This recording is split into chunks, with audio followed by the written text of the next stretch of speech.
because the reason why I thought it was your chairmanship, you described him as such in one of your letters to the people in Papua New Guinea. That's why I thought he was the chief executive. I think, I don't know which letter you're referring to, but I suspect it was not a Sandline letter, and it was probably written before Sandline had been formally structured. So, I mean, it was actually on the 16th of July 1996 to the Prime Minister that you described him as chairman and chief executive. So, but you're saying that wasn't... It was inaccurate. It was inaccurate then? Yeah, it was wrong. I mean, he's not the chairman. So he's not the ultimate owner of Sandline, who is? I told you, a company called Adson Holdings. I mean, who owns that? And I'm not prepared to comment any further on this. Why is it a mystery? I mean, I genuinely don't understand why it's a mystery. Because, I mean, people who support any type of business, who wish to maintain their confidentiality or discreet involvement in a particular thing, choose not to advertise their ownership or whatever. And it's not really for me to comment on whether it's right or wrong or whatever. That is a fact. The year was 1997, and Papua New Guinea was on the brink of a political collapse. A civil unrest had broken out in Papua New Guinea's capital, Port Moresby. Riots, looting and vandalizing had its fair share. The bougainville crisis had taken its toll on the PNG government and its military. The then Prime Minister Sir Julius Chen had a series of discussions that began in 1996 to hire a private military firm or mercenaries called Sandline International. The company was allegedly owned by Tim Spicer and Tony Buckingham at that time. This decision by the then Prime Minister would ultimately spark a nationwide protest and give the PNG military general, Jerry Singarok, all the reasons to question the bougainville crisis, and the decision to hire mercenaries for 46 million kina to come suggest ideas with the PNG military, with the ultimate goal to wipe out the people of Bougainville in the Panguna area. This is the untold story of how the PNG political players and Tim Spicer conspired to launder 46 million, but instead created the Sandline crisis in Papua New Guinea.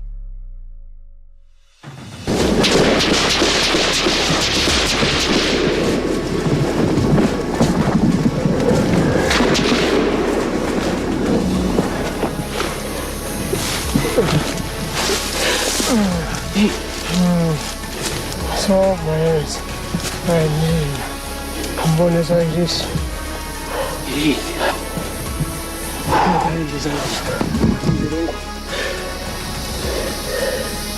Dapat? Dapat dia. Oh, dapat dia.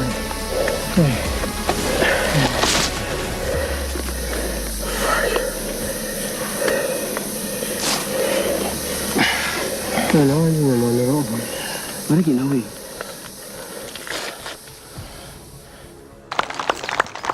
They're international terrorists, as far as I'm concerned. Read in background below. They go to third world countries and make those third world countries become banana republics. They will make national forces become totally useless. That's what they nearly did here. This force must continue to protect the sovereignty and defend its people, right? This footage from the Journeyman TV clearly show and state just how much was to be paid to Sandline and the aeroplanes they brought with them to execute their mission in Bougainville. But Sandline was paid $46 million, angers not only Jerry Singarok, but soldiers like Charlie Andrews. For a fraction of that amount, he says he could repair his grounded squadron. These are the two Casa 235s that the government purchased from the Spanish government, brand new out from the factory. And since they arrived here, practically they've been doing nothing in the hangar because of funds to keep them airborne, keep them flying. Yes. And as you can see, one has been used to cannibalize to get the other one running. So next to useless sitting here like it's next to useless sitting here like this. Yes. And what's this aircraft here? This one has been brought by our friends from Sandline. I don't know what they're going to do with it, but this is one of the aircraft they were going to use for the all operations. And what does it do? What's the specialty of this particular aircraft? I was told this one was going to be used for as a spotter aircraft. That's another one of the Sandline International aircrafts. How much would something like this be worth, roughly? Or about $4 million. $4 million. But that's, once again, you've obviously taken over ownership of this. I think so. I think so. If the government has paid for it, well, it belongs to the government now, and what they're going to do with it, I do not know. What would Sandline have used this for on Bougainville? What kind of operational role would it have filled? It's good for movement of troops, parachuting.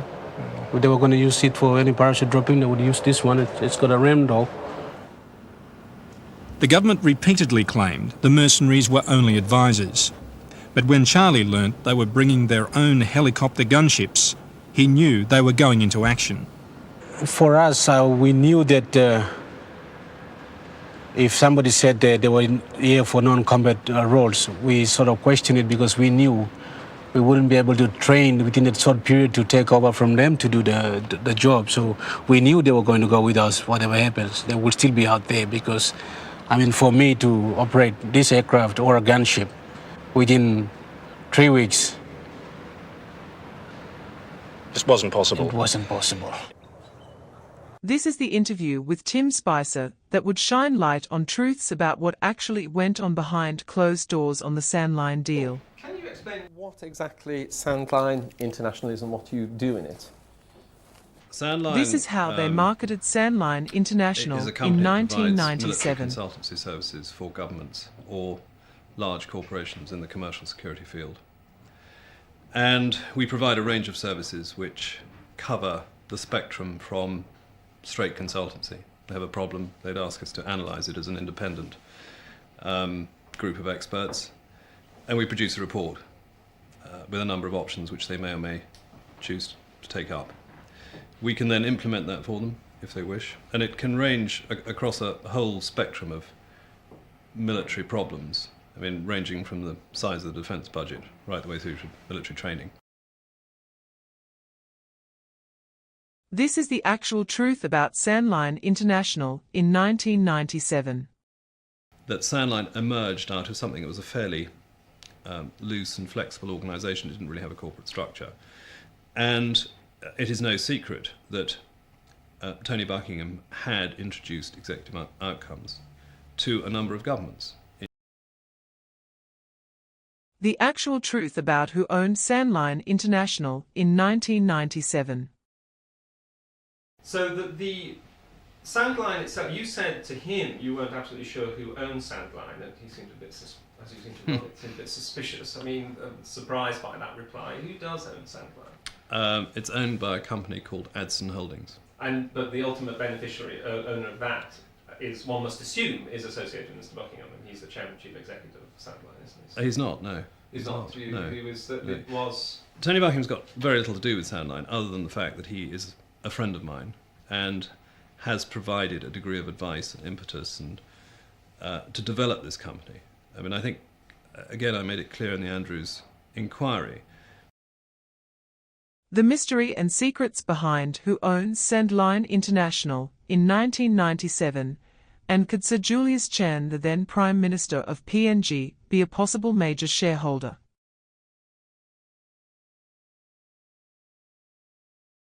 Again, one of the issues, I mean, I don't doubt for a moment they're completely separate companies. I don't want to get obsessed with, who owns the shares of these two separate companies.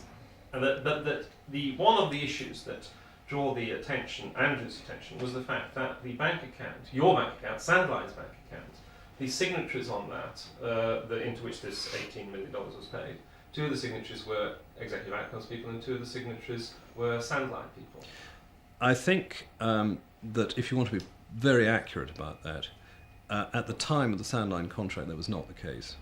And I think, as far as I'm aware, but I'm not an expert on the sort of financial and business side of this and how it works, a company was set up, a shell company, with a bank account, and I forget the name of it, on which those four people were signatories. once it was developed as Sandline, it had to be very clear that Sandline was a separate, entirely independent entity, and those signatures were not the signing authority for Sandline at the time of our contract. So, just because it says categorically that the bank account into which this money was paid, which was in the name of Sandline Holdings, I think, that the signatories on that were Eben Barlow, Lutig, Buckingham, and Mr. Grumberg. You're saying that that was not in Sandline account? Not at the time of this contract, the signing of this contract with the government of Papua New Guinea, or during the period of the Andrews inquiry. So that is. So that wasn't your bank account that this money was paid into, then, in other words? No. What I'm saying is, I think the question you asked me was, were those 4 people the signatories on the Sandline bank account? The answer to that question. Notice here, a letter from Sandline in its embryonic stages states that the then Prime Minister of PNG, Sir Julius Chan, was the CEO and Chairman of Sandline International, by which Tim Spicer refuses to acknowledge and comment on. The reason why I thought it was your chairmanship, you described him as such in one of your letters to the people in Papua New Guinea. That's why I thought he was the chief executive. I think, I don't know which letter you're referring to, but I suspect it was not a Sandline letter, and it was probably written before Sandline had been formally structured. So, it was actually on the 16th of July 1996 the Prime Minister that you described him as Chairman and Chief Executive. So, but you're saying that wasn't... It was inaccurate. It was inaccurate then? Yeah, it was wrong. He's not the Chairman. So he's not the ultimate owner of Sandline, who is? I told you a company called Adson Holdings. Who owns that? Well, I'm not prepared to comment any further on this. Why is it a mystery? I genuinely don't understand why it's a mystery. Because, people who support any type of business, who wish to maintain their confidentiality or discreet involvement in a particular thing, choose not to advertise their ownership or whatever. And it's not really for me to comment on whether it's right or wrong or whatever. That is a fact. Can I just... There was always alternatives to get money. In a letter in about the middle of last year. But that was related to trying to illustrate to them that there are other ways of providing the funds in order to do this. Had you had talks with RTZ when you made that suggestion? No. I didn't make the suggestion, I don't think, but it was an idea. RTZ are obviously involved in the Panguna mine, and therefore logic says you ought to talk to the people that actually Notice here that Tim makes mention of the truth of where the alternative source of money came from, and I quote, "Logic says, you ought to talk to the people that actually own it." Logic says you ought to talk to the people that actually own it.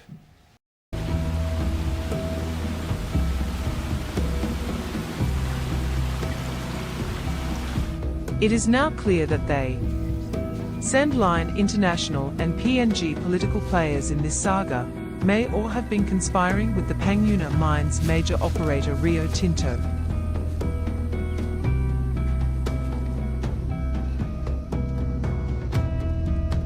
Now the question remains, is Rio Tinto behind all this?